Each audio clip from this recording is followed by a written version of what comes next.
औज़ुबिल्लाहिमिनश्शैतानिर्रजीम बिस्मिल्लाहिर्रहमानिर्रहीम। कैसे हैं आप लोग? अस्सलाम वालेकुम। मेरी फैमिली, मेरे फ्रेंड्स, मेरे टीचर्स, मेरे कोलीग्स, होपफुली आप लोग सब ठीक होंगे, खैरियत से होंगे। हमने लास्ट जो टॉपिक किया था वो चैप्टर 2 साइटोलॉजी का जो है, उसमें सेल मेम्ब्रेन हमने कवर कर लिया था। अब हम उससे आगे कंटिन्यू करेंगे। उससे आगे कंटिन्यू करने में सबसे पहले आता है प्रोटोप्लाज्म। प्रोटोप्लाज्म जो है सेल मेम्ब्रेन के अंदर इनक्लोज होता है, और प्रोटोप्लाज्म के अंदर साइटोप्लाज्म होते हैं, ऑर्गेनेल्स होते हैं और न्यूक्लियस होता है। ठीक है, अब साइटोप्लाज्म के ऊपर हम आ जाते हैं। साइटोप्लाज्म जो है highly viscous gel like structure होता है, और जो है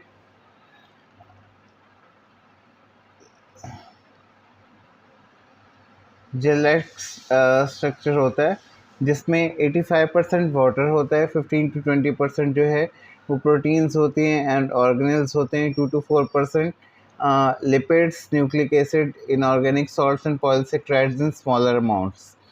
अच्छा, साइटोप्लाज्म जो है वो कंटिन्यूसली एक सर्कुलर जो है मोशन में मूव करता रहता है, और सर्कुलर मोशन को साइक्लोसिस कहते हैं। Cytoplasm contain the following organelles. अब इसमें ऑर्गेनेल्स कौन कौन से होते हैं? Mitochondria, endoplasmic reticulum, ribosomes, Golgi apparatus, lysosomes, peroxisomes, centrioles, microtubules and microfilaments. अब हम आ जाते हैं माइटोकॉन्ड्रिया के ऊपर। अच्छा, माइटोकॉन्ड्रिया को जो है power house of the cell भी कहते हैं, क्योंकि ये एनर्जी प्रोड्यूस करता है। They are double membrane. Outer membrane जो होती है इनकी स्मूथ होती है, और इनर मेम्ब्रेन जो है वो फोल्ड्स में थ्रो होती है, और उनको जो है क्रिस्टे कहते हैं, और क्रिस्टे के दरमियान का जो पोर्शन होता है उसको मैट्रिक्स कहते हैं।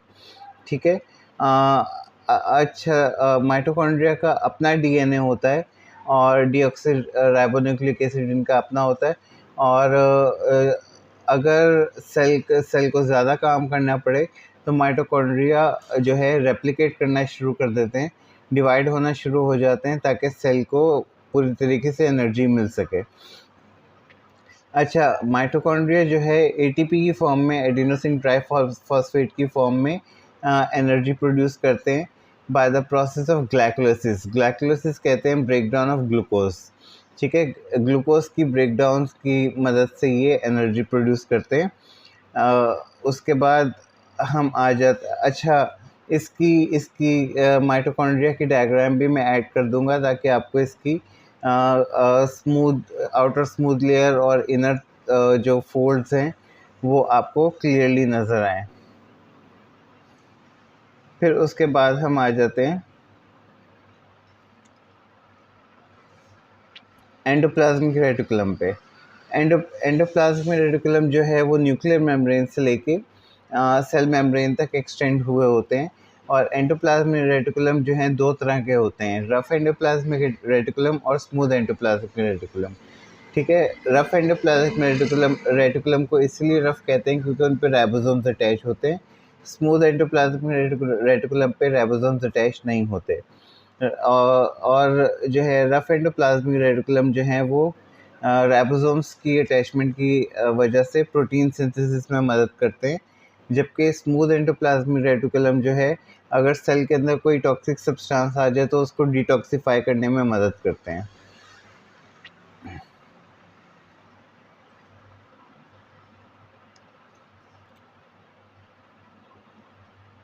उसके बाद हम आ जाते हैं, अच्छा, इसकी डायग्राम भी मैं ऐड कर दूंगा ताकि आपको एक आइडिया हो जाए कि एंडोप्लाज्मिक रेटिकुलम जो है वो किस तरह का होते हैं। फिर आ जाते हैं गोल्गी apparatus। अच्छा, गोल्गी apparatus जैसे एक फैक्ट्री का काम करते हैं।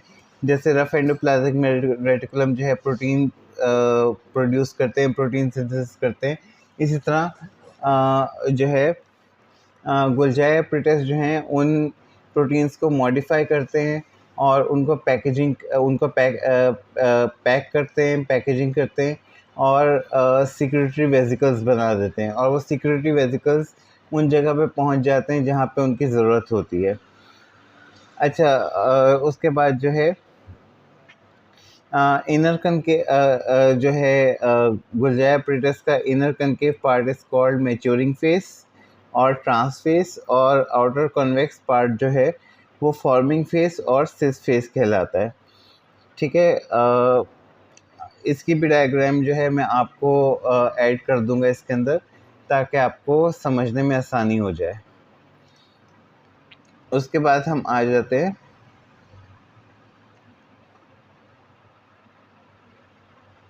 राइबोसोम्स पे।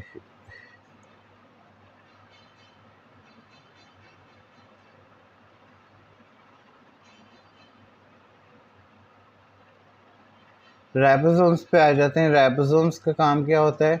राइबोसोम्स प्रोटीन सिंथेसिस में मदद करते हैं। ठीक है, और न्यूक्लियस के अंदर एक डेंस बॉडी होती है न्यूक्लियोलस, वहाँ पे ये प्रोड्यूस होते हैं और प्रोटीन सिंथेसिस में मदद करते हैं। Ribosomes are ribo nucleoproteins, that is RNA plus proteins. They exist in two forms, दो फॉर्म्स में होते हैं। एक एंडोप्लाज्मिक रेटिकुलम के साथ अटैच होते हैं, और एक फ्री फॉर्म में होते हैं जिनको हम पॉलीजोम्स कहते हैं। ठीक है, अब इस राइबोसोम का जो स्ट्रक्चर होता है, इसको ये जो है दो पार्ट में होता है।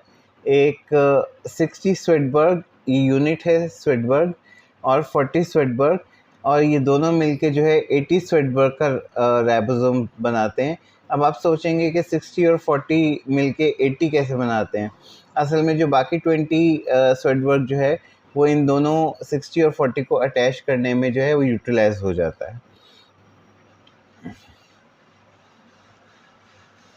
फिर उसके बाद हम आ जाते हैं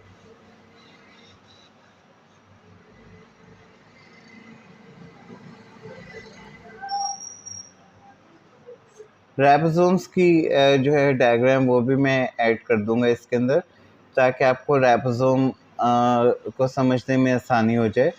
फिर उसके बाद आ जाते हैं लाइसोसोम्स। लाइसोसोम्स, लाइसोमीन लाइसिस यानी तोड़ फोड़ करना।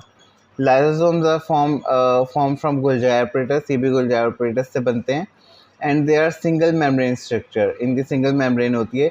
दे contain hydrolase enzyme which help in the process of digestion of large molecules which are phagocytized by cell। जैसे हमने सेल मेम्ब्रेन में पढ़ा था फेगोसाइटोसिस का, तो जो सॉलिड पार्टिकल होते हैं लाइसोसोम्स उनको डाइजेस्ट करने में मदद करते हैं। They can auto digest the old. अच्छा, लाइसोसोम्स का ये होता है कि अगर सेल बहुत पुराना हो जाए तो वो खुद से ही उसी सेल को डाइजेस्ट करना शुरू कर देते हैं, और इस प्रोसेस को कहते हैं ऑटोफेगी। फिर उसके बाद हम आ जाते हैं पेरोक्सिसोम्स के ऊपर।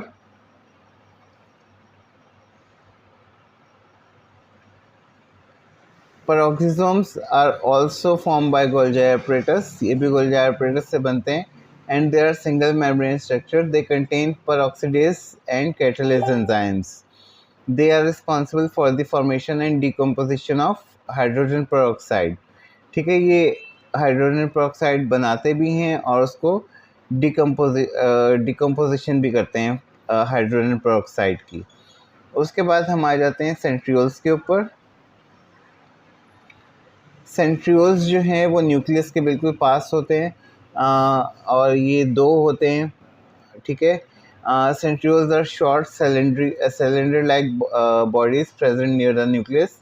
They are formed of 9 triplets of microtubules। Diagram मैं ऐड कर दूंगा, उसमें आप देखिएगा कि 9 जो हैं इसके जो माइक्रोट्यूब्यूल्स हैं वो 9 होते हैं।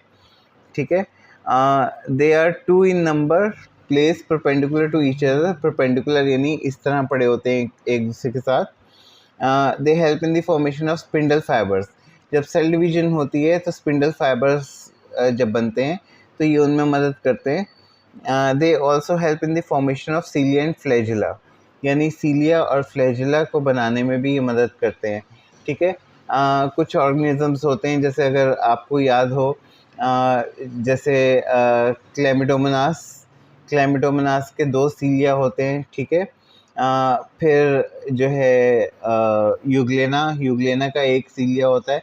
तो ये सब जो हैं ये सेंट्रियोल्स बना रहे होते हैं। फिर माइक्रोफिलामेंट्स और माइक्रोट्यूबुल्स, ये एक सब सेल का स्केलेटन सिस्टम होता है और जो है सेल को सपोर्ट प्रोवाइड करता है, ठीक है। अब इसके बाद हम आ जाते हैं न्यूक्लियस पे। Nucleus it is the most important structure of the cell. It is यानी बहुत इम्पॉर्टेंट स्ट्रक्चर ऑफ सेल का स्ट्रक्चर है। It is mostly present in the centre of the cell. Cell के सेंटर में प्रेजेंट होता है। Some cells are uninucleated and some are multinucleated. अच्छा, इसकी एग्जांपल ये हो सकती है कि मल्टी न्यूक्लिएटेड सेल्स जैसे आपके WBCs हैं, वाइट ब्लड सेल्स, वो मल्टी न्यूक्लिएटेड सेल्स होते हैं, ठीक है। It's membrane is called nuclear membrane. इसकी मेम्ब्रेन को न्यूक्लियर मेम्ब्रेन कहते हैं। और nuclear envelope which is double layered होती है and have pores in it. इसके अंदर पोर्स होते हैं। अब पोर्स का काम क्या होता है, जो न्यूक्लियोलस इसके अंदर प्रोड्यूस होता है, जो डेंस बॉडी मैंने बताई थी, वहाँ से राइबोसोम जब बनते हैं, वो राइबोसोम्स जो हैं इन न्यूक्लियर पोर्स के थ्रू सेल के जो है साइटोप्लाज्म के अंदर एंटर हो जाते हैं। These pores are called nuclear pores and help in the transfer of ribosomes formed by nucleolus out of the nucleus, ठीक है। ये बात मैं रिपीट कर चुका हूँ पहले भी। These pores work as the gateway through nucleus. The cytoplasm in the nucleus is called nucleoplasm, ठीक है। न्यूक्लियस के अंदर जो साइटोप्लाज्म होती है उसको न्यूक्लियोप्लाज्म कहते हैं, ठीक है। It contains nucleolus dense body, chromatin material, ठीक है, जो क्रोमोसोम्स डेंस होकर क्रोमोसोम्स बना देते हैं, RNA, ठीक है, राइबोन्यूक्लिक एसिड एंड एंजाइम्स। तो ये सब चीज़ें इसके अंदर होती हैं, nucleolus, chromatin material, RNA and enzymes. फिर उसके बाद हम आ जाते हैं, ये तो हो गया हमारा न्यूक्लियस।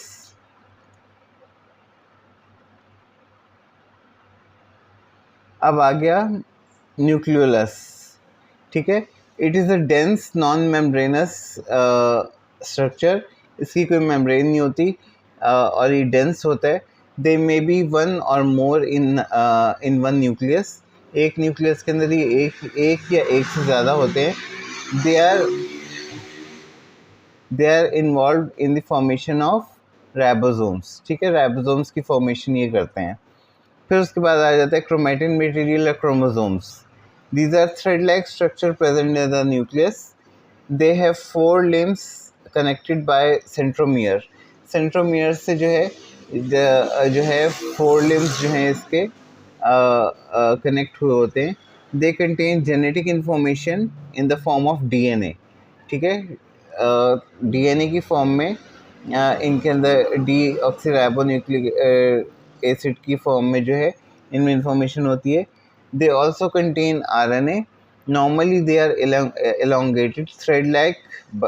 वैसे ये जो है थ्रेड लाइक होते हैं, एलोंगेटेड होते हैं, लेकिन ड्यूरिंग सेल डिवीजन ये कंडेंस हो जाते हैं और शॉर्टन हो जाते हैं और थिक हो जाते हैं, ठीक है।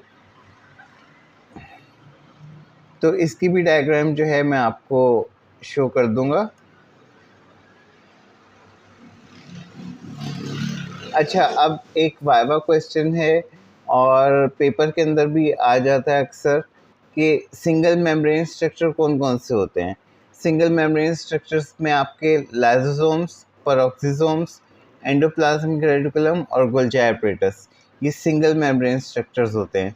फिर डबल मेम्ब्रेन स्ट्रक्चर कौन से होते हैं, सेल मेम्ब्रेन, न्यूक्लियस और माइटोकॉन्ड्रिया, ये डबल मेम्ब्रेन स्ट्रक्चर होते हैं। और स्ट्रक्चर विदाउट मेम्ब्रेन, जिनकी कोई मेम्ब्रेन नहीं होती, उसमें न्यूक्लियोलस, राइबोसोम्स एंड सेंट्रियोल्स, इनकी कोई मेम्ब्रेन नहीं होती, ठीक है। ये तो हो गया हमारा सेल का इंट्रोडक्शन पूरा। सेल के डिफरेंट पार्ट्स का। अब हम आ जाते हैं सेल डिवीज़न के ऊपर कि सेल जो है वो डिवाइड किस तरह होता है।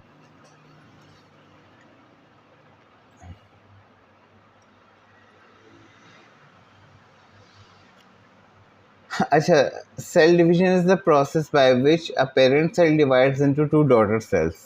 ठीक है, cell division is a part of the cell cycle.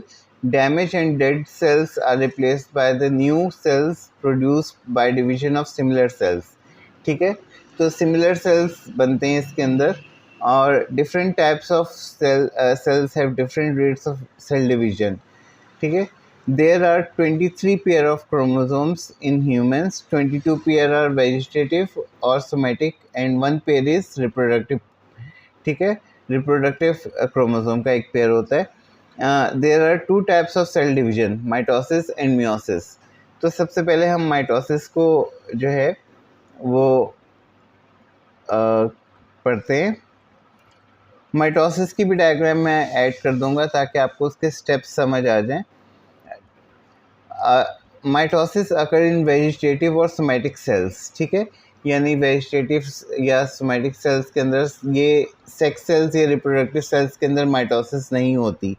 ठीक है, where when the parent cell divides it give rise to two identical cells. जब ये पेरेंट सेल डिवाइड होता है तो इसके जो दो सेल बनते हैं वो बिल्कुल आइडेंटिकल होते हैं पेरेंट्स के, which are same in character as present cell with diploid। diploid mean 2n।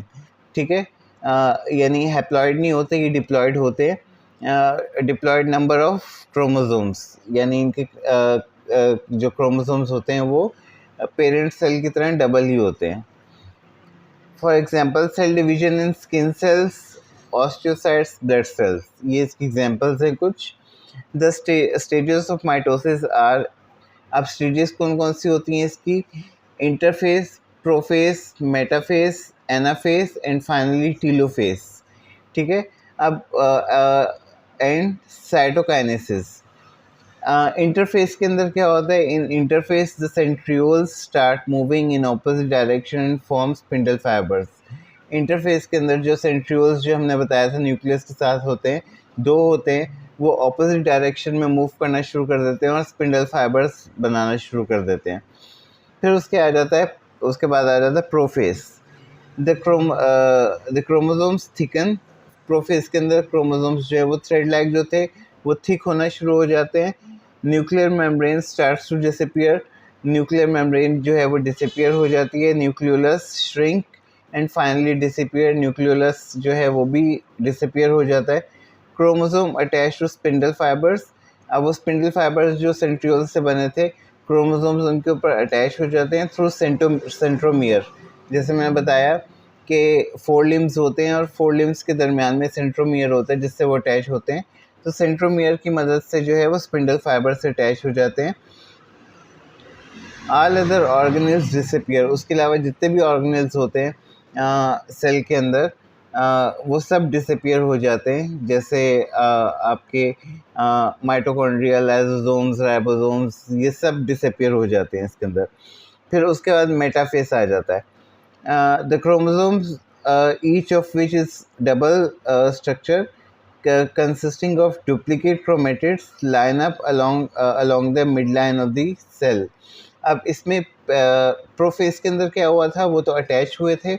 Metaphase के अंदर वो एक सेंटर वाली लाइन में अरेंज हो जाते हैं। ठीक है, फिर उसके बाद आ जाता है हमारा anaphase. each chromatid pair separates into two identical chromosomes। ठीक है, 2 आइडेंटिकल क्रोमोसोम्स में सेपरेट हो जाता है। That are pulled to opposite end by spindle fibres. फिर ये होता है कि स्पिंडल फाइबर से जुड़े हुए होते हैं वो आहिस्ता आहिस्ता दूर होना शुरू हो जाते हैं। फिर telophase and cytokinesis. The chromosomes decondense. ठीक है, दोबारा से जो है वो थ्रेड लाइक हो जाते हैं। Nuclear membrane, nucleolus and all organelles reappear. वो दोबारा वापस आ जाते हैं। The cytoplasm of the parent cell divides to form 2 daughter cells, each containing the same kind and number of chromosomes as the parent cell। ठीक है, तो इसमें जो माइटोसिस के अंदर सेल डिवीजन होती है उसमें पेरेंट सेल जो है वो डिवाइड होके सेम डॉटर सेल्स बनाते हैं। तो ये जो है ये तो हो गई माइटोसिस, सेल डिवीजन, ठीक है, जो सोमैटिक या वेजिटेटिव सेल्स के अंदर होती है। उसके बाद हम आ जाते हैं, अच्छा माइटोसिस की भी डायग्राम मैं ऐड कर दूंगा ताकि आपको वो चीज़ क्लियर हो जाए। उसके बाद आ जाती है मियोसिस। मियोसिस जो है ज़रा कॉम्प्लेक्स किस्म की सेल डिवीजन है। मियोसिस अकर इन रिप्रोडक्टिव और सेक्स सेल्स, ठीक है, that is ovum and sperm. Sperm और ओवम के अंदर मियोसिस होती है। In meiosis when the parent cell divides it gives rise to 4 different daughter cells. Mitosis में 2 डॉटर सेल्स आ रहे थे और आइडेंटिकल थे। इसमें 4 डॉटर सेल्स आ रहे हैं लेकिन ये आइडेंटिकल नहीं होते, which are all different from each other. The number of chromosomes are haploid, haploid यानी 1n होते हैं। उस माइटोसिस में 2n थे, डिप्लॉइड थे, यहाँ पे 1n होते हैं in number. It has 2 division stages, that is meiosis 1 and meiosis 2। Meiosis 1 stage पे अब हम आते हैं। मियोसिस 1 में सारे स्टेजेस वही हैं।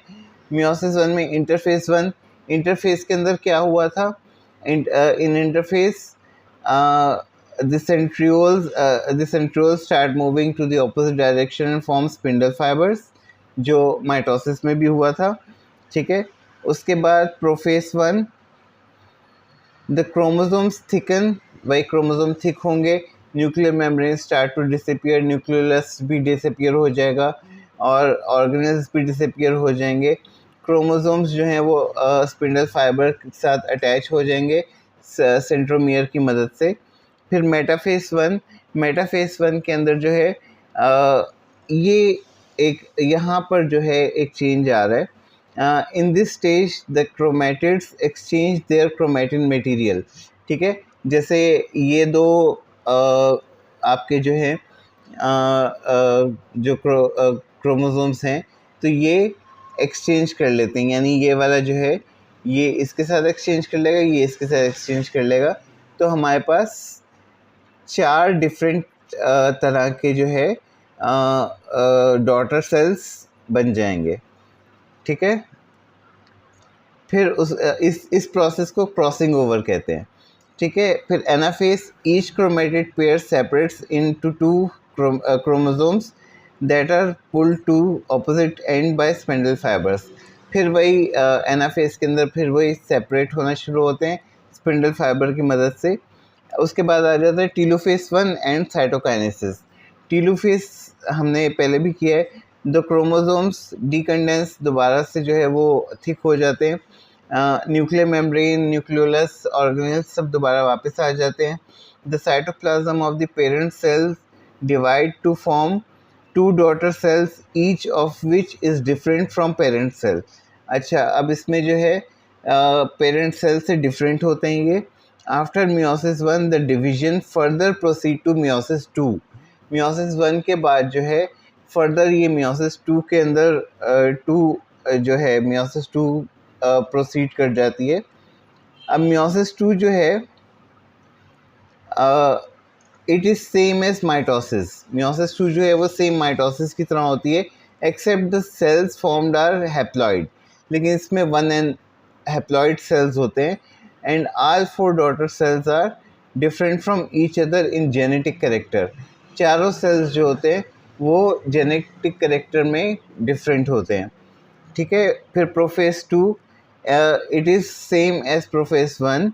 Chromosomes condense, nuclear membrane, nucleolus and organelles disappear, दोबारा डिसअपियर हो गए, ठीक है। फिर metaphase 2, the chromosomes arrange themselves in the mid line, mid line में अरेंज करेंगे अपने आप को, ठीक है, through the with the help of centromere. फिर उसके बाद आ जाता है anaphase. Anaphase, the chromosomes start to move in opposite direction, ठीक है, ऑपोजिट डायरेक्शन में मूव करना शुरू कर देते हैं and indentation in cell membrane appears, ठीक है। अब सेल मेम्ब्रेन के अंदर जो है इंडेंटेशन यानी एक गड्ढा सा जो है वो बनना शुरू हो जाता है। फिर उसके बाद आ जाता है telophase and cytokinesis. The cell divides and 4 daughter cells are produced. Mitosis में 2 डॉटर सेल बन रहे थे और वो पेरेंट्स की तरह थे। इसमें 4 डॉटर सेल्स बन रहे हैं और चारों के चारों अलग हैं। Produced with haploid number 1n number of chromosomes with different characteristics. The nuclear membrane and nucleolus reappear and other organelles also reappear. अच्छा, अब इसके अंदर एक चीज़ मैं आपको ऐड करना चाहूँगा कि जो आपने देखा माइटोसिस के अंदर तो वेजिटेटिव सेल्स के अंदर जो है माइटोसिस होती है, लेकिन सेक्स जो क्रोमोसोम्स हैं उसके अंदर मियोसिस होती है। यानी एक 1n जो है, 1 हैप्लॉइड जो है वो ओवम से आता है, 1 हैप्लॉइड जो है वो स्पर्म से आता है, और वो दोनों ज्वाइन करके 2n बनाते हैं और उनके कैरेक्टर्स बिल्कुल डिफरेंट होते हैं।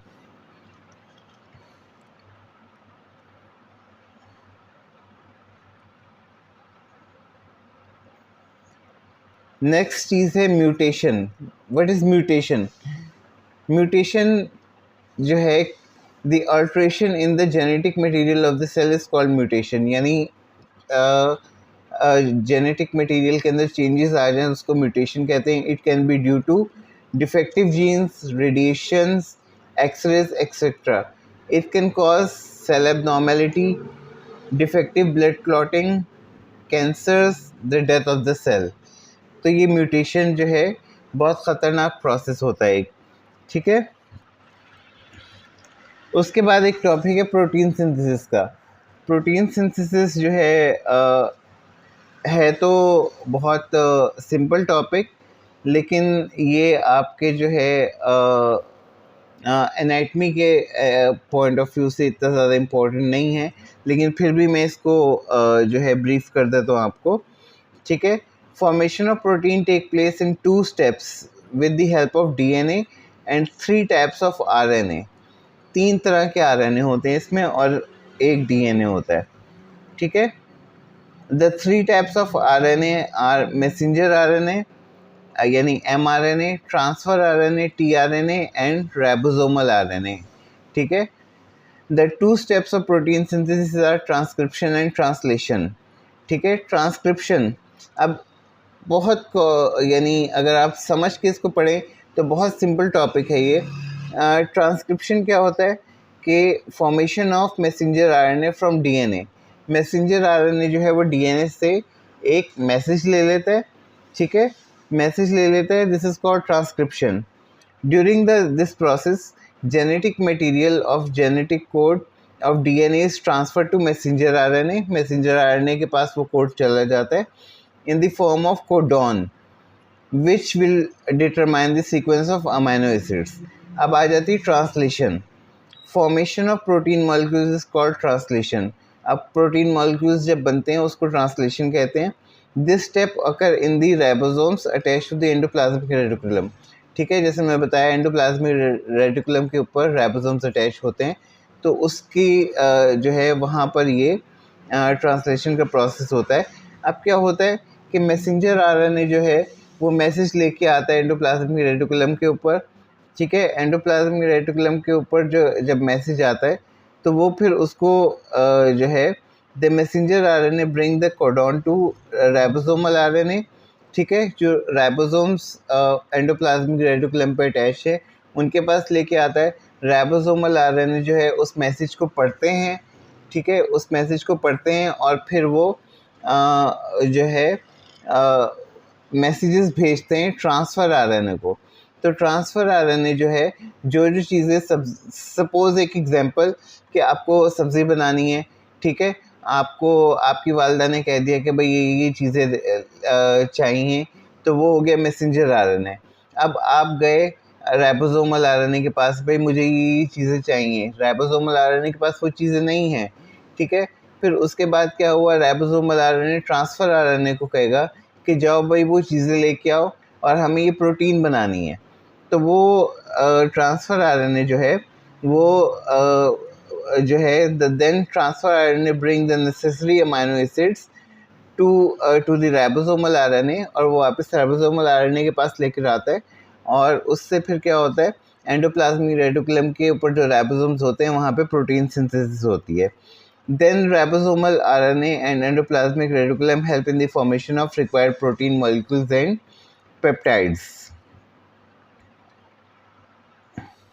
इसकी भी डायग्राम मैं आपको जो है ऐड कर दूंगा, जिससे आपको कुछ हद तक समझ आ जाएगा। तो यहाँ पर हमारा चैप्टर 2 भी कंप्लीट हो गया है और इंशाल्लाह नेक्स्ट हम चैप्टर 3 स्टार्ट करेंगे, हिस्टोलॉजी। हिस्टोलॉजी एक चैप्टर के अंदर जो है